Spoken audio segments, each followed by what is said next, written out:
के कार्यक्रम का क्या उद्देश्य होगा और कितना इम्पैक्ट पड़ेगा? देखिए, संपूर्ण बिहार राज्य में एक एक विधानसभा में एनडीए अपना कार्यकर्ता सम्मेलन कर रही है। उसी के तहत गौरा बोराम क्षेत्र में आज ऐतिहासिक कार्यकर्ता सम्मेलन हुआ है। जो व्यवस्था किया था कि मैक्सिमम 10,000 लोग आएंगे, लेकिन लोगों का जो प्यार है मेरे प्रति और उन लोगों का आशीर्वाद है, हमको लगता है करीब 20,000 या 25,000 लोग वहाँ इकट्ठा हुए।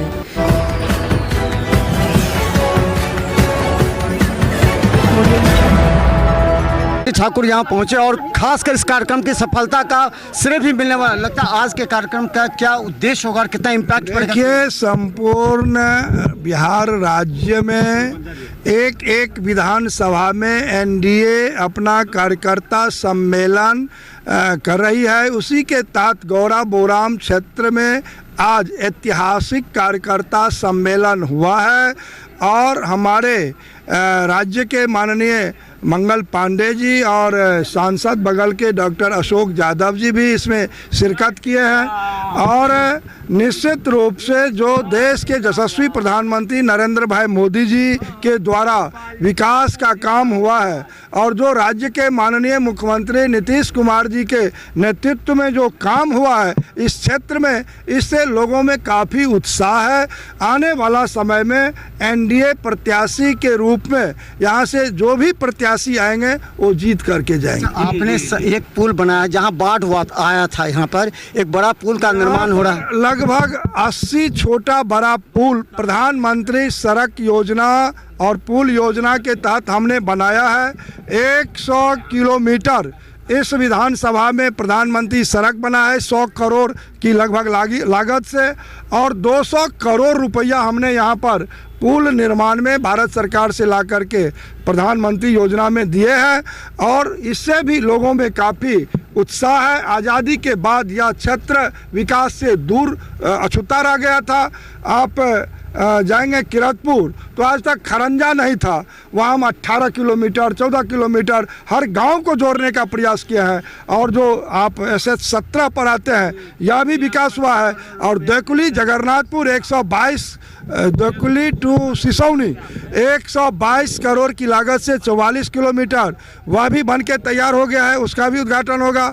तो हर क्षेत्र में यहाँ पर विकास हुआ और गरीब कल्याण योजना जो प्रधानमंत्री जी लोगों तक पहुँचाने का काम किए हैं। आज कोसी टूटा था तो तंबू में लोग गैस सिलेंडर पर खाना पका रहे थे। चाहे 5 किलो अनाज की बात करें, बिजली की बात करें, किसान सम्मान निधि की बात करें, चाहे आप जनधन योजना की बात करें, आज 56 करोड़ लोगों को बैंक में अकाउंट खुला है। और आपको हम बता दें, जो बाढ़ के लिए भी नरेंद्र मोदी की सरकार ने चिंता की है, 11,500 करोड़ देने का काम किया है। और कोसी मिर्ची पर भी काम चल रही है। और कुल मिलाकर के जो माननीय मुख्यमंत्री नीतीश कुमार जी ने जो निर्णय अभी लिया है, सबके लिए निर्णय लिया है। और एक 125 यूनिट बिजली भी फ्री उन्होंने किया।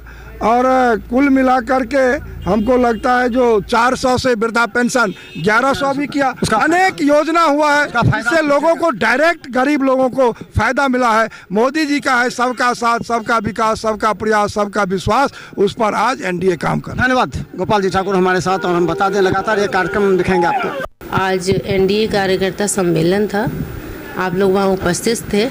काफ़ी हमने व्यवस्था काफ़ी अच्छे से किया था, काफ़ी ज़ोर शोर से लोगों को निमंत्रण भी दिया था पूरे क्षेत्र में घूम घूम के। तो हम लोगों ने सोचा, जो व्यवस्था किया था कि मैक्सिमम 10,000 लोग आएंगे, लेकिन लोगों का जो प्यार है मेरे प्रति और उन लोगों का आशीर्वाद है, हमको लगता है करीब 20,000 या 25,000 लोग वहाँ इकट्ठा हो गए। तो वहाँ पे थोड़ा सा सारे रैली में सारे इसमें थोड़ा सा परेशानी हो जाती है। वो फिर हम लोग व्यवस्था को ठीक किए, लोगों को बैठाए और ये किए, सब मैनेज हो गया। लीडर्स आए थे और उन लोगों ने क्या संदेश दिया? हमारे स्वास्थ्य मंत्री जी मंगल पांडे जी आए थे और हमारे राजस्व मंत्री संजय सरावगी जी आए थे, सांसद अशोक यादव जी आए थे और गोपाल जी ठाकुर भी आए थे। हमारे माननीय सबसे अच्छे सांसद गोपाल जी ठाकुर भी आए थे। सारे लोगों का एक ही संदेश था, एनडीए सरकार को मजबूती से लड़ना है। हम 5 दल वहाँ आए थे, इकट्ठे हुए थे, 5 दल के सभी मंडल अध्यक्ष, सभी कार्यकर्ता। ये इसलिए भी भीड़ ज़्यादा कि 5 दल के सारे लोग थे। सारे लोग एकजुट होके संदेश देना चाहते हैं कि एनडीए सरकार एक है, एकजुटता है और बहुत बढ़िया से जीतेगी। तो इसका इम्पैक्ट पड़ेगा, ये जो कार्यकर्ता सम्मेलन है इसका इम्पैक्ट पड़ेगा। जो सरकार की योजनाएं हैं नीतीश कुमार जी ने दिया है, इसका इम्पैक्ट पड़ेगा इस बात? बिल्कुल बिल्कुल इम्पैक्ट पड़ेगा। अब हमारे जो माननीय मुख्यमंत्री जी हैं और माननीय प्रधानमंत्री जी हैं, उन्हीं के बदौलत तो हम हैं। मैं आप लोगों के माध्यम से बताना चाहती हूँ कि जब मैं यहाँ आई थी तो मेरा पहला इंटरव्यू मैंने दिया था कि आप किस मुद्दे पे आना चाहती हैं, तो मेरा एक ही मुद्दा था, विकास। जब हम घूमते थे तो आप भी घूम के देखिएगा 5 साल पहले कितने रोड थे, कितने पुल पुलिया थे और क्या था। तो मेरा एक ही सेंटेंस था कि मैं ऑल वेदर रोड चाहती हूँ।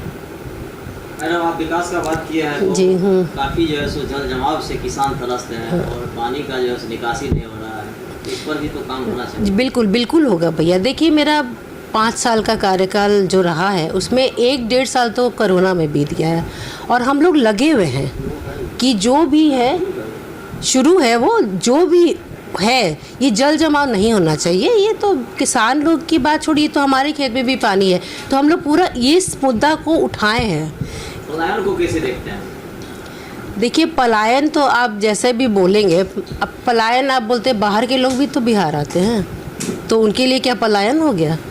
आप देखिए, शिक्षा में इतने बाहर के लोग आए यहाँ पे काम करने, बाकी जो भी बाहर के लोग बिहार भी आते हैं। ऐसा नहीं है कि बिहार के लोग ही बाहर जाते हैं। तो मुद्दा क्या रहेगा 25 का मुद्दा? देखिए, हमारा तो मेन एम है, अभी जो मेरा बचा खुचा है, अभी भी मेरा विकास ही है। जो थोड़ा बहुत छूट गया है, जैसे कि मैं ज़्यादा अब देना चाहती हूँ शिक्षा पे। शिक्षा होना चाहिए। स्वास्थ्य तो काफ़ी बहुत अच्छा हुआ है। आप लोगों ने देखा सुधार, लोग यहाँ पे हॉस्पिटल आपने देखा है, वहाँ तो अब सीज़ेरियन ऑपरेशन भी शुरू हो चुका है। हम खुद गए थे, मिले काफ़ी माताओं से जो कि यहाँ पे ऑपरेशन कराई हुई हैं, और सेवा पखवाड़ा में भी ये किए। और 2-3 मुद्दा है, जैसे आपने बताया ये कि सबसे पहला है किसानों का। ये जो पानी जमता है उनसे क्या होता है कि 6 महीना वो किसान खेती नहीं कर पाते हैं। तो मेरा पहला ये मुद्दा रहेगा और हम लोग का पूरा प्रयास रहेगा एनडीए सरकार का कि हम लोग ये जो पानी जल जमाव है उसको हटाएं। आपका विकास जो है काफ़ी वायरल हो रहा है। कीरतपुर में जो काफ़ी चर्चा था उस पर काफ़ी विकास किए थे, क्या राज था? देखिए, कीरतपुर में जब हम आए और घूमे तो वहाँ की स्थिति ठीक नहीं थी। वहाँ पे एक गांव, हमको भी जाने के लिए जो बांस वाला जो पुल होता है, चचरी पुल पे चलना पड़ता था और कई किलोमीटर हमको पैदल चलना पड़ता था। और वहाँ पे लोगों को अनाज जो राशन मिलता है वो लेने के लिए 13 किलोमीटर चलना पड़ता था। तो वो पुल और पुलिया एक दूसरे गांव को तो जुड़ा हुआ नहीं था। तो मेरे दिमाग में आया, और शायद मैंने सबसे ज़्यादा काम कीरतपुर में ही किया है। मुझे वहाँ के लोगों की जो स्थिति थी वो देखी नहीं जाती थी, तो मैंने सबसे ज़्यादा अपना फ़ंड यूज़ किया है और जितना भी सरकार से काम करवाया है ज़्यादा मैंने कीरतपुर में ही किया है। अब आप लोग जाके देखिए, आप लोग कहीं भी अपने गाड़ी से पहुँच सकते हैं और पुल पुलिया मैक्सिमम बन चुका है। और जो थोड़ा बहुत रह गया है, क्योंकि 5 साल के कार्यकाल में पूरा तो कंप्लीट करना मुमकिन नहीं है, जो बच गया है वो पूरा हो जाएगा। आपको याद भी होगा, बहुत सारा पुलिया बना, गिन सकते हैं इतना पुलिया बना दिया। पुलिया तो 60 बड़ी पुल 67 है, बाकी तो और छोटे छोटे तो कई पुल पुलिया हैं। तो इसके लिए मैं अपने माननीय प्रधानमंत्री जी को बहुत बहुत धन्यवाद देना चाहूँगी। माननीय मुख्यमंत्री जी को बहुत बहुत धन्यवाद देती हूँ कि उन्होंने मेरे क्षेत्र पे ध्यान दिया और इतना विकास करने का मुझे मौका दिया।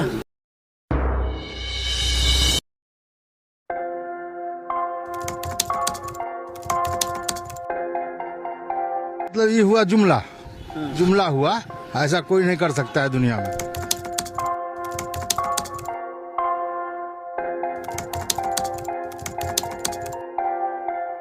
वोट बैंक के लिए तो कोई कुछ कह सकता है। मतलब वो इलेक्शन टाइम है, election time door to door आएंगे और कहेंगे कि ये वोट दो।